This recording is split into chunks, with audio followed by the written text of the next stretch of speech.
ఒకసారి చూడన్నా. ఇది శివగాడు ఎవరు కదరా, వంశీగాడితో ఏంటి? దీన్ని చూసి నువ్వు కూడా నిజమనుకున్నావు కదా. ఇది మన కుర్రోడు చేసిన మార్ఫింగ్ అన్నా. అంటే ఏంట్రా? ఒకరి బాడీకి ఇంకొకరి ఫేస్ పెట్టడం అన్నా. అయితే ఇప్పుడు ఆ శివగాడు నమ్ముతాడంటావా? పక్క నమ్ముతాడన్నా. ఆ శివగాడితోనే వంశీగాడిని చంపేద్దాం. అన్న వంశీగాడు నువ్వు ఎక్కువ అయిపోవడం మా నచ్చట్లేదన్నా. పొరగడ్రా ఆడి గురించి ఎందుకు? అన్నా నీకు విషయం చెప్పాలన్నా. ఏంట్రా?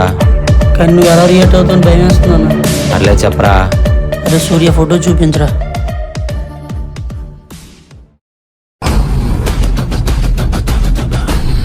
ఈ ఫోటో చూసి మేము కూడా షాక్ అయ్యామన్నా. మీరు ఎక్కడి నుంచి చెప్పండి రా. శివన్నరా? వాడు ఫోన్కు లొకేషన్ పెట్టాను, నువ్వు అక్కడివే రావాలా. సరే అన్న. కొంతసేపు నీ ఫోన్ వాడికి ఇవ్వరా. ఇస్తానన్నా. లొకేషన్ అడవిలో చూపిస్తుందిరా. నాకెందుకో తేడా కొడుతుంది.